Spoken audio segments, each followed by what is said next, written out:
ya kan, tentang kampanye LGBT, kita ndak terbayang itu sudah sampai di halaman rumah kita. Iya. Dan kemudian kisah-kisah ada perselingkuhan, naudzubillah min dzalik, sampai kemudian terjadi mudahnya orang mengucapkan kata cerai. Maka di akhir zaman ini nikah itu salah satu jihad yang afdol. Menjaga pernikahan, ya, mengilmui bagaimana mengharmoniskan rumah tangga, mengilmui bagaimana menghadirkan sakinah mawaddah warahmah, mengilmui bagaimana satu sama lain menjadi qurratu a'yun. Itu berarti adalah salah satu hal yang sangat penting di akhir zaman ini. Jadi sebejat-bejat orang tuanya, saya pernah lihat ada orang tua tatoan nganter anaknya ngaji TPA gitu ya. Padahal habis itu dia pergi mabuk, masih, tapi orang itu masih memikirkan saya tetap pengen punya anak yang soleh. Nah, Eropa ini insya Allah benua muslim sebentar lagi. Rusia juga. Iya, pertanyaannya seperti apa kualitas muslimnya? Betul. Mungkin di part ketiga di penghujung podcast kita ini ada yang perlu disampaikan, Ustaz.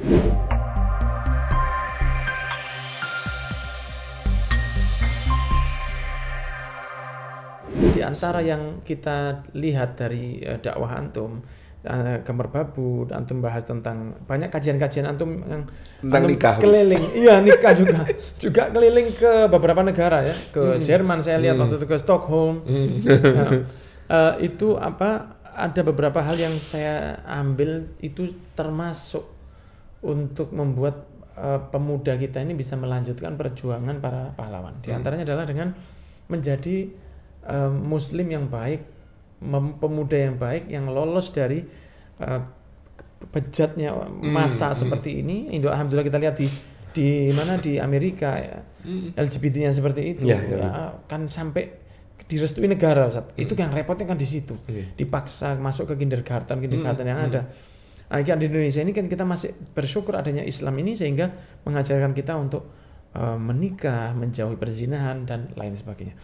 Mungkin di part ketiga di penghujung podcast kita ini ada yang perlu disampaikan, Ustaz. Kira-kira dari buku antum yang sangat luar biasa sekali. Iya. Bahagianya merayakan cinta. Ya, ada persiapan pernikahan untuk teman-teman kita yang akan menikah itu kira-kira apa? Karena kita tahu Bang Fredo yang hadir di sini Masya Allah, baru saja nih, Beb. Gimana kabarnya Bang Fredo? Bang Fredo? Gimana? Alhamdulillah. Nyesel nggak Mas Fredo nikah? Iya, nyesel. Nggak dari dulu gitu ya.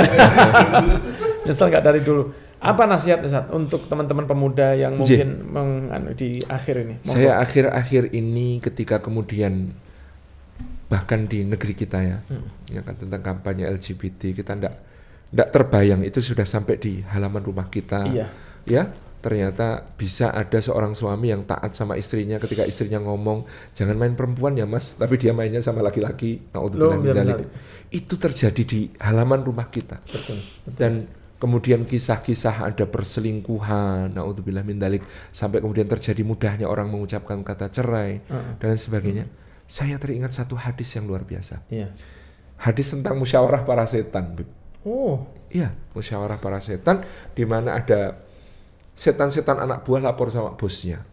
Yang kemudian setan yang satu mengatakan saya berhasil menjerumuskan si fulan untuk minum khamr. Kata bosnya para setan, itu biasa. Saya berhasil menjerumuskan seorang si fulan untuk mencuri, untuk kemudian merampok, untuk membunuh, untuk ini.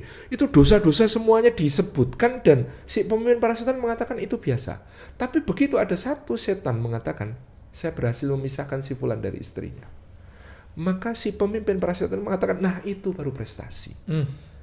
Maka kesimpulan saya adalah, kenapa kok bisa setan-setan ini menganggap begini?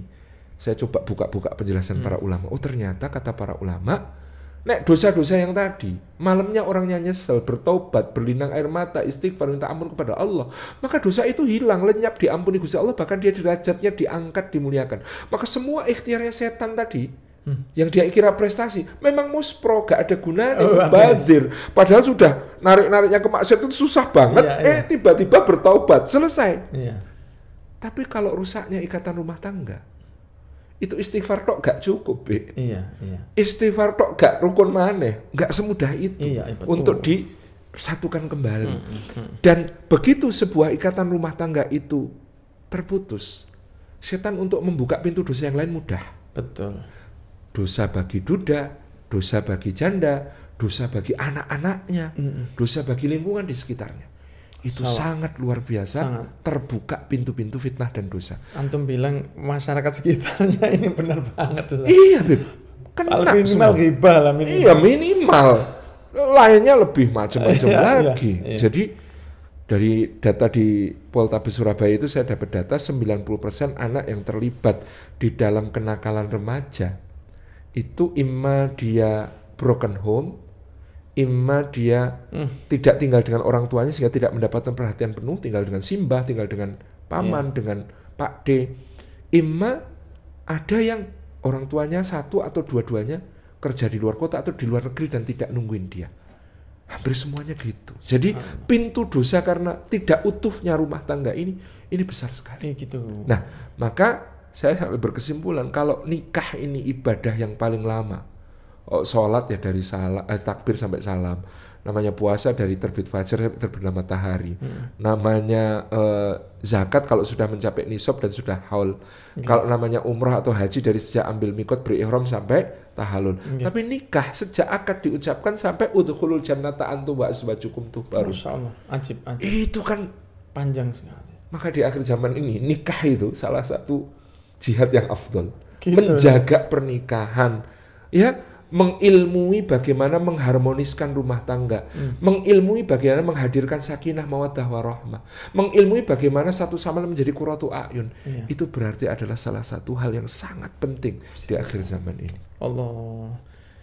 Wah, ini ngeri sekali Ustaz. Kalau untuk bilang tadi 90% Ustaz. Anak-anak itu begitu, Beb. 90% itu berarti kan hampir semua rusaknya itu karena orang tua yang tidak mengawal anaknya. Betul. Dan kita sekarang yang heran Ustaz ya, kan sekarang dalam rumah tangga ini orang tuanya itu kepingin mendidik anaknya dengan lebih baik. Kita tahu bahwa di Indonesia ini mulai banyak SD negeri yang tutup Ustaz. Iya.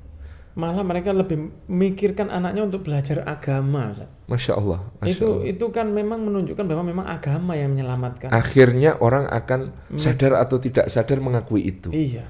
Jadi sebejat-bejat orang tuanya, saya pernah lihat ada orang tua tatoan nganter anaknya ngaji TPA gitu ya. Padahal habis itu dia pergi mabuk.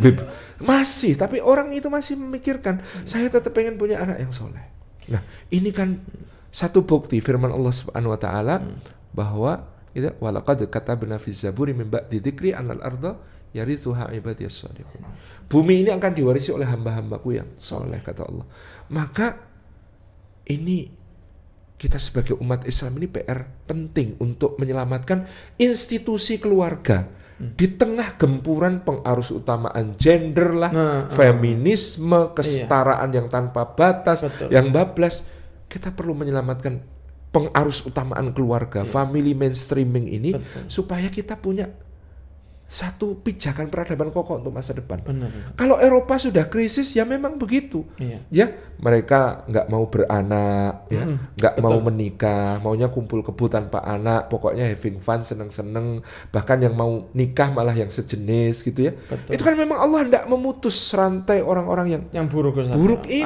Ajib sekali. Sedangkan ini tak pernah terbayangkan Ustaz. Ya, dan sedangkan kita tahu imigran Muslim di Eropa.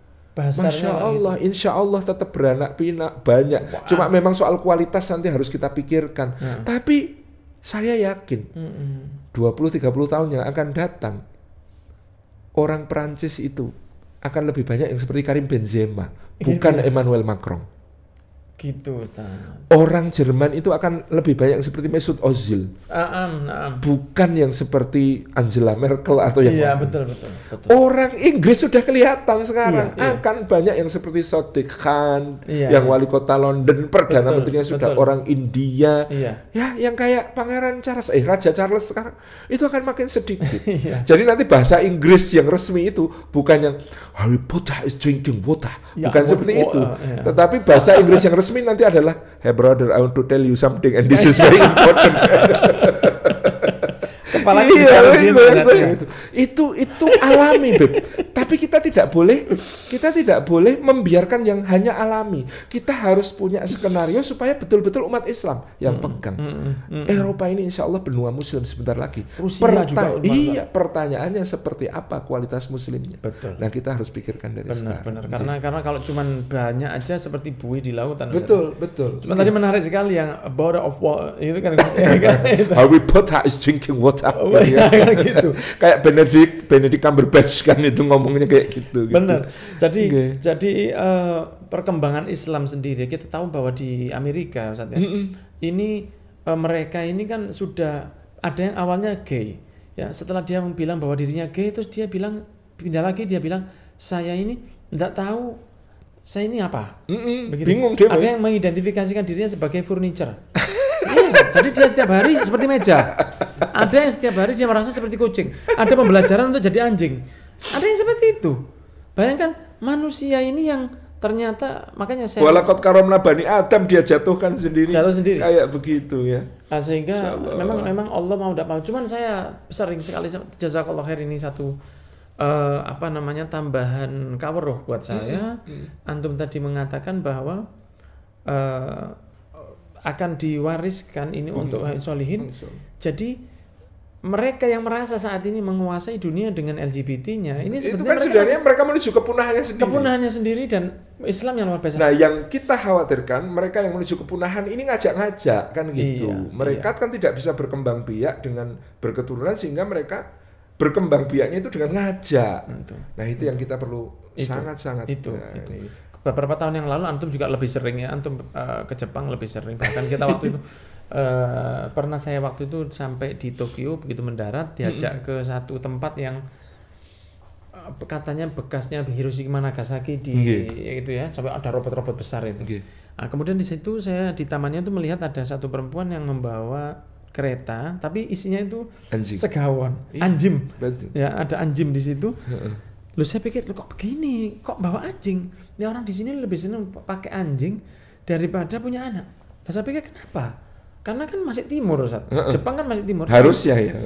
Dia bilang satu, anak itu kalau besar mereka akan mereka dulu naruh orang tuanya di panti jompo. Betul. Orang-orang ini naruh orang tuanya di panti jompo. Dia kepikiran begitu. Dia tahu bahwa nanti dia suudon dia sama anaknya. Jadi lebih baik daripada suudon kan, lebih baik suudon ke anjing. Dan tadi sehingga kalau anjing setia, Bib. Iya. Makanya namanya ada Hachiko.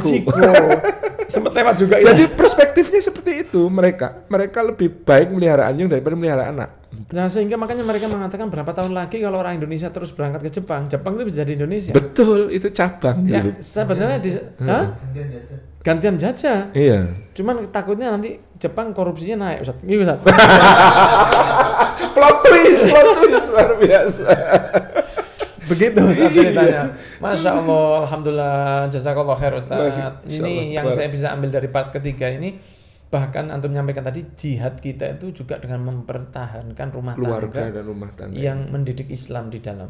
Masya Allah. Jazakallah khair Ustaz Salim, Mas Fredo dan semua kru yang ada di live. Ini krunya luar biasa sangat. Ada 20.000 profesional ya.